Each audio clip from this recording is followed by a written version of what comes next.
What happens when survival itself becomes subscription-based? And a great writing takeaway right off the bat is that great speculative fiction doesn't invent new emotions. It weaponizes familiar ones.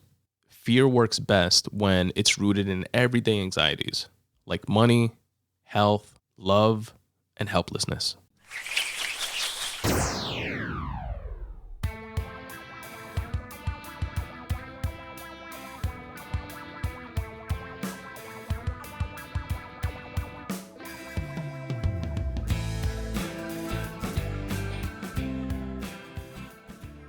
What's up, folks? What's going on? Welcome to the Spun Today Podcast, the only podcast that is anchored in writing, but unlimited in scope.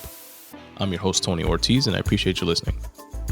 This is episode 295 of the Spun Today Podcast, and in this episode, I am going to break down a great Black Mirror episode titled Common People. I feel like I've done prior seasons of Black Mirror a disservice, by the way, by just doing a single breakdown of the entire season. It's such a layered and rich and good show that each episode deserves its own breakdown, which is what I'm going to attempt to do with this latest season. In this episode, I'm also going to add another inductee in your favorite segment and mine, Goats doing Goat. So definitely stick around to find out who made the list this time. If you'd like to support the Spun Today Podcast, you can do so in a myriad of ways. But it all starts with the website, spuntoday.com. At spuntoday.com, you'll find a books section where you can see and read about each of my books, and you have all the purchasing links consolidated within there, whether you want to go through Amazon, Barnes & Noble, Apple, so on and so forth. Everything you need is there. You can also click on the shop link to check out the latest and greatest merch, t-shirts, hoodies, coffee mugs. I have a dope new shirt design, by the way, that I'm really excited about. A redesign of the Spun Today Cyclist shirt that you can definitely check out there. Like I mentioned in my inaugural first episode of this year, one of the goals for the year was to revamp a bunch of the merch, and I did so. I started doing so, and that t-shirt is available. So check it out. Let me know what you folks think. It has the cycling quote of "Grab life by the handlebars" on it, and it's kind of like a Basquiat inspired design, which I think came out really cool. You can also support the show by, again, going to spuntoday.com, click on the support link, and there you'll find a bunch of affiliate links, whether it's to click on so you can go shop on Amazon or get discounts for stores like Stitch Fix and AG1 and a few others. Your support is immensely appreciated and definitely goes a long way. Here is another way that you can help support the Spun Today Podcast if you so choose, and then we'll jump right into the episode. If you're a fellow creative, a cool way that you can help support the Spun Today Podcast and actually be part of the podcast is by filling out my 5-question questionnaire located at spuntoday.com/questionnaire. Here you'll find 5 open questions related to your craft, your art, what inspires you to create, what type of unrelated hobbies you're into, and what motivates you to get your work done. You can choose to remain anonymous or plug your website and your work. And once you submit your questionnaire, I read your responses on a future episode of the Spun Today Podcast. It's completely free at no cost to you. And what I like to say about it is that if your responses could potentially spark inspiration in someone else, why not share that? spuntoday.com/questionnaire. What if staying alive didn't depend on doctors, but on your credit card? In this episode of Black Mirror, survival comes with a monthly fee. Love turns into labor, and technology doesn't fail. It does exactly what it's designed to do. A regular couple, a medical emergency, a solution that sounds like a miracle, until it turns into a subscription. Common People isn't about the future.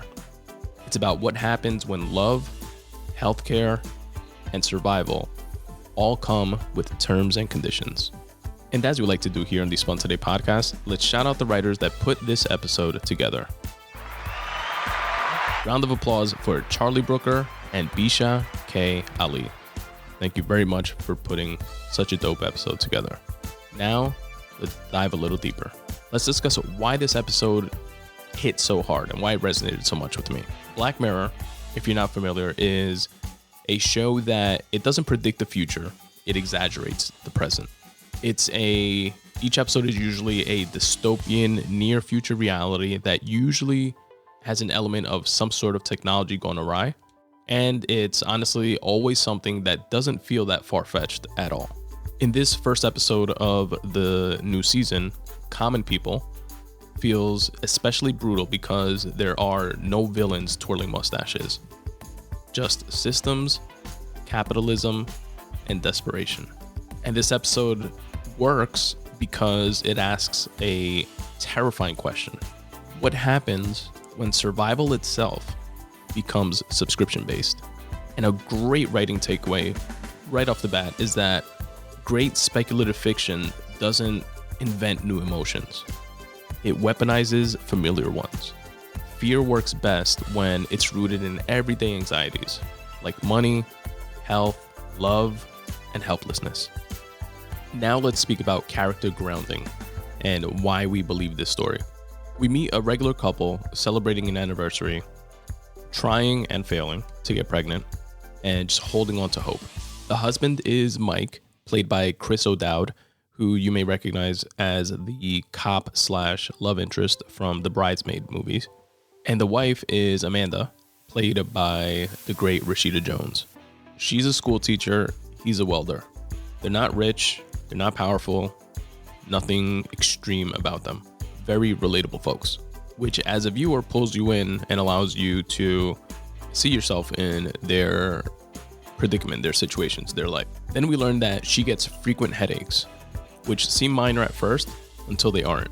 One day in the middle of teaching her elementary school class, she faints and collapses in front of them, in front of all the kids. That collapse and the subsequent coma that she slipped into arrived suddenly, just like real life medical crises do. And a really good writing takeaway for us is that we can start small.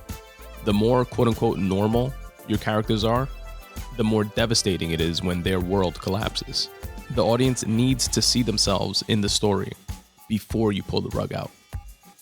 Now let's speak about the technology hook in this episode. A salesperson/executive named Gaynor, played by the illustrious Tracee Ellis Ross, is from a medical startup company named Rivermind. And she approached the husband, Mike, with an alternative solution. This is right after the doctor told Mike that his wife may never wake up again. She might be in the coma indefinitely. So he's quite literally hoping for a miracle. In comes Tracee Ellis Ross's character with a proposal of that miracle. She tells him about the Rivermind procedure, and it's introduced with calm voices and clean branding and optimism. And she tells him that they can essentially clone the portion of the brain that is affected and create a backup of it, and then create a 3D silicon version of that portion that they remove from the brain to be reimplanted into the area that they cut out. Now that silicon recreation of the piece of the brain that they surgically remove, it's able to be transmitted to. So think like Bluetooth, for example, or Wi-Fi. And they'll take the signals from her backed up clone version, that replica that they made of that piece of her brain, and transmit it to the new silicon version of her brain, and she'll be good as new. Which, if you go from hearing that your wife will never wake up again to hearing she'll be as good as new, if you do this thing, it sounds amazing, right? The downside, which she glosses over, is that, it's a startup company. They're taking on new clients. So there are coverage limits. There's limitations to like a coverage area. Like think of like your cell phone service. If you roam or go out of network, you don't have cell signal. So it's that type of thing. And when she doesn't have this signal, when she's not within the confines of where she needs to be to have that signal, she literally just blacks out and collapses. But true to the salesperson nature, she tells Mike that, not to worry though, we are expanding rapidly. And soon, right now the coverage is within the county that you live in, but it's soon going to go statewide, then very soon after nationwide, and then it'll be worldwide before you know it, so on and so forth, blah, blah, blah. So then the next logical question for Mike is, you know, we live pretty much paycheck to paycheck. We have regular jobs. I can't afford this type of thing. And she tells him not to worry because we're expanding. The surgery itself is actually free, completely free. And the only thing that he has to do is pay a subscription-based $300 thereafter just for the service to continue working as intended. So let's recap again. We go from your wife is never going to wake up again to your wife is going to be good as new to it's not going to cost you a dime for this very expensive, fancy surgery to occur. And you just have to come up with $300 a week, just quote unquote. Very similar to phone services, streaming services, health insurance.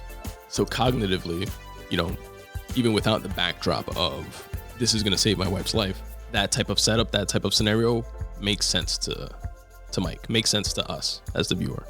A great writing takeaway from this is that the scariest tech isn't monstrous. It's polite. We as the writers, as the creators, can let the horror that we're attempting to highlight, we can let it arrive through customer service language and contracts and terms and conditions, for example, as we'll see in this next section. Now let's speak about escalation through economics, not violence, and the loss of autonomy. So this $300 a month plan becomes unsustainable for the couple, which is, again, already living paycheck to paycheck. The husband starts picking up overtime hours to come up with the funds for this, $300 a month extra bill. And then from the company perspective, they need to increase revenue, right? Corporations at the end of the day are going to corporation. So they wind up creating tiers for their service. And this $300 a month lower tier that our protagonist is in now comes with ads. And it's such a creepy, but you can see it happening type of way that they do these ads. So they have access to her brain, right, directly. And what they do is that in normal conversation, they'll stitch in an ad. So think of like when you're watching YouTube and, an ad pops up and it's for something that you had been shopping for or that you had been discussing and that the algorithm picks up somehow that you're interested in. It's that type of thing, but in live form. So she's having a conversation with someone and all of a sudden, based on the conversation that they're having, she'll break out into a Truman Show-esque type of ad for a specific type of coffee, for example. But they try to make it very conversational so that the other person doesn't notice. Like they kind of notice, but they're like, what? You prefer that coffee because it's roasted in such and such and has less acidity, so on and so forth. But why are you telling me about that? And then she, as the vessel, if you will, that is these ads are being sent through, she has no recollection of them. Like she blacks out for that moment and she just says the ad and then she just continues on with the conversation that she was having. And this causes all types of disruptions within their lives. She's a school teacher, remember, and one of the kids confides in her that her parents are fighting and that they're having issues at home. And she breaks into an ad about, families that go to Christian ministries and have a specific outreach for counseling situations just as this one. And you should speak to your parents about joining up, so on and so forth. And then that leads to the secular parents reaching out to the school and saying, why is she pitching my kid Christianity?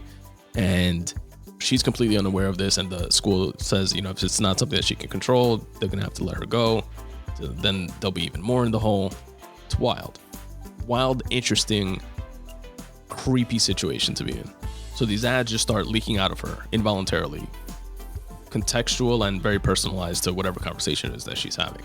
She's not conscious of them, and her identity is slowly being overwritten. She becomes like a walking commercial. Then on the flip side, we have the husband who does an unbearable amount of overtime. He basically becomes a zombie. Literally wake up, work a double, sometimes triple shift, go home, go to sleep, wake up day in and day out.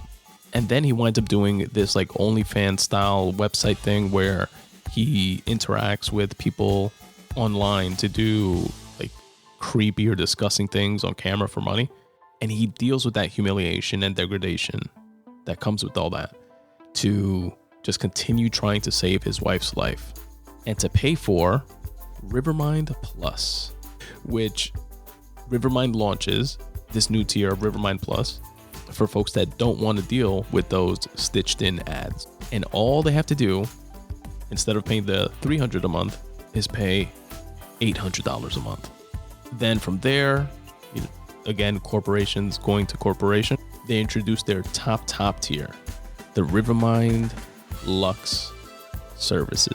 Now, a requirement, even for folks that are on Rivermind Plus, that is driven by this new luxury tier, is that folks need to sleep. Folks that are not on Rivermind Lux, they need to sleep a minimum of 12 hours a day.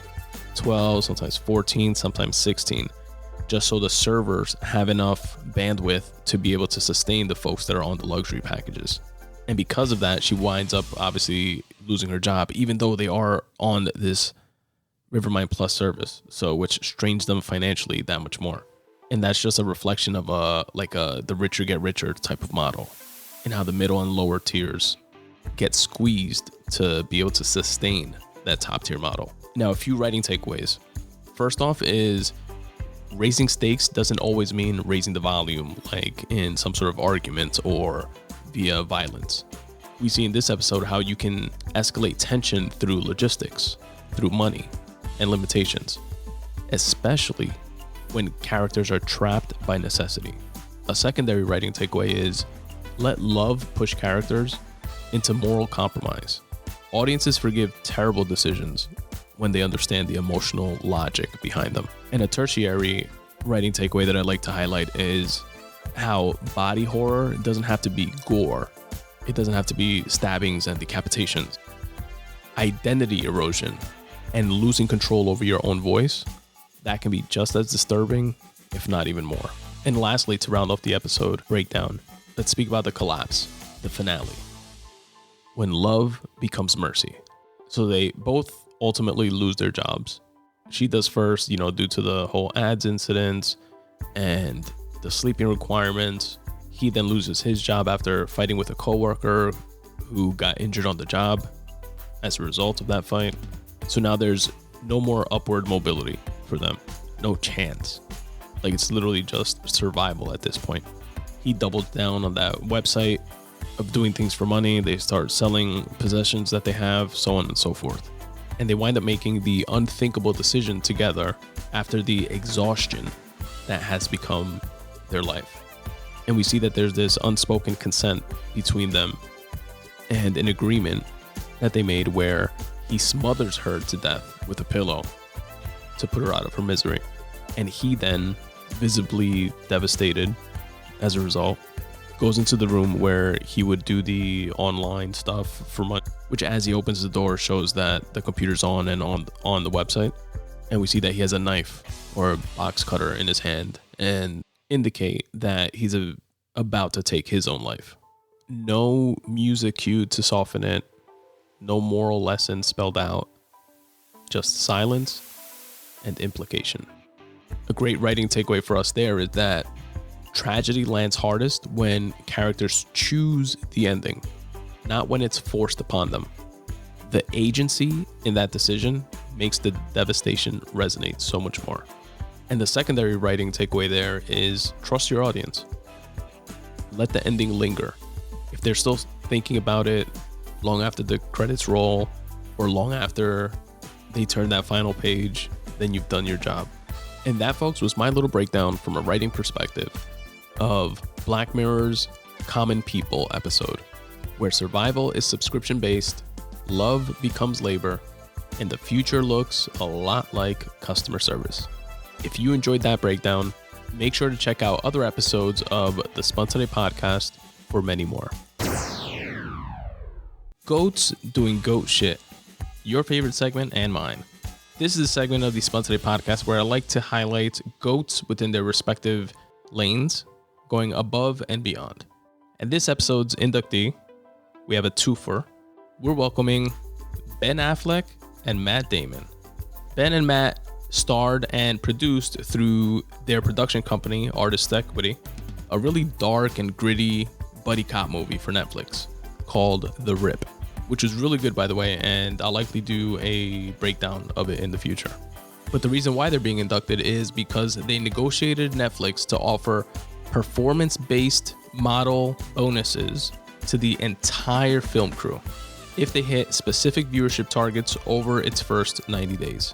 It's a first of its kind agreement that guarantees bonuses for everyone behind the camera if the film performs well.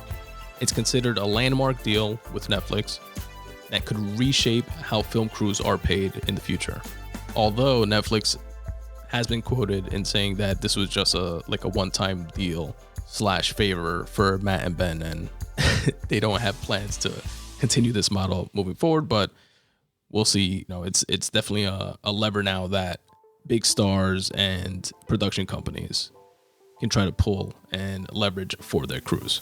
But essentially, the way it works is that big stars and on-screen talent often have these deals where they negotiate to have points on a film. For example, they take a pay cut of the upfront that they would normally get for starring in a movie in exchange for a percentage of the back-end points, meaning if the movie does really well, they make even more money because they make a percentage of how well the movie does. The risk there being that if it flops, then they lose out on the money they could have made up front, as well as the movie never making money and then being able to cash in on those back-end points. The Hangover stars famously benefited from a deal like this.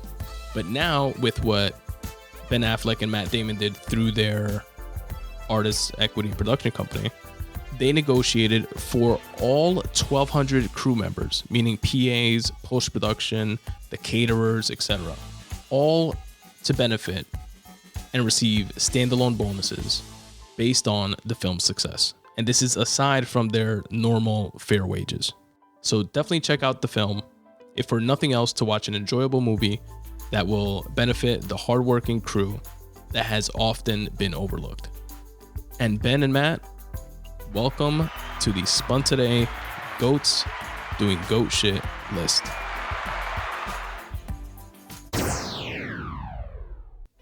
And that, folks, was episode 295 of the Spun Today podcast. Thank each and every one of you for taking the time to listen. It is greatly appreciated. Please stick around to hear about a few different ways you can help support this show if you so choose. Your support means a ton and is greatly appreciated. I'll check you guys out next time. Peace. What's up, folks? Tony here.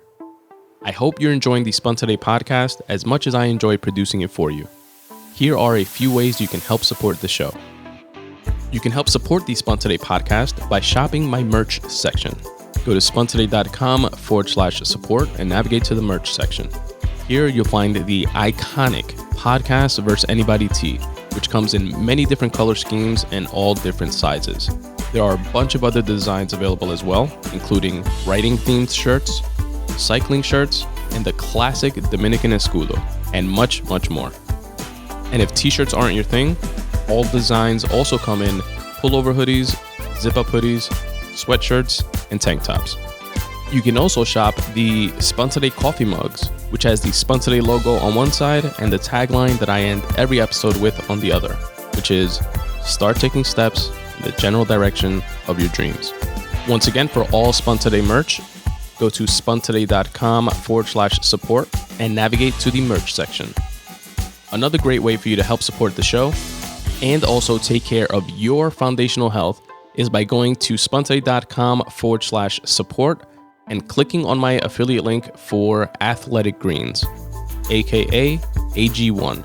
One scoop of AG1 in your water helps to fill nutrient gaps, promote gut health, and support whole body vitality. Just one serving delivers a comprehensive blend of 9 products: a multivitamin, minerals, prebiotics, probiotics, adaptogens, and more, all of which work together for the strongest foundation for better health. I personally take AG1 and really appreciate the peace of mind of knowing that my foundational health bases are covered, even when I know I'm not eating as healthily as I should be. Also, by using my affiliate link at spuntoday.com/support, you will get 1 free year of vitamin D3, as well as 5 AG1 travel packs absolutely for free. Again, go to spuntoday.com/support and click on the banner for AG1. If you're a fellow creative, a cool way that you can help support the Spun Today podcast and actually be part of the podcast is by filling out my 5-question questionnaire located at spuntoday.com/questionnaire. Here you'll find 5 open questions related to your craft, your art, what inspires you to create, what type of unrelated hobbies you're into, and what motivates you to get your work done. You can choose to remain anonymous or plug your website and your work. And once you submit your questionnaire, I read your responses on a future episode of the Spun Today podcast. It's completely free at no cost to you. And what I like to say about it is that if your responses could potentially spark inspiration in someone else, why not share that? spuntoday.com/questionnaire. The Spun Today newsletter is available to each and every one of my listeners absolutely for free. All you have to do is go to spuntoday.com/subscribe and drop in your email address. What I'm going to do is brighten up everybody's least favorite day of the week by delivering 5 curated things within my weekly newsletter every Monday at noon. You're going to receive a photo of the week, a recommended podcast of the week. I listen to tons of podcasts from an array of varied interests. I cherry pick the very best ones so that you can check them out. I also share a video of the week, which can be anything from a tasty recipe to a dope rap battle to an enlightening TED Talk. I also share a quote of the week. And finally, for my fellow wordsmiths out there, a word of the week so that you can step up your vocab. Again, this curated list is yours absolutely free by going to spuntoday.com/subscribe and dropping in your email address, and you can unsubscribe at any time. Again, go to spuntoday.com/subscribe, drop in your email address, and you'll get the very next one. And as always, folks, substitute the mysticism with hard work and start taking steps in the general direction of your dreams. Thanks for listening.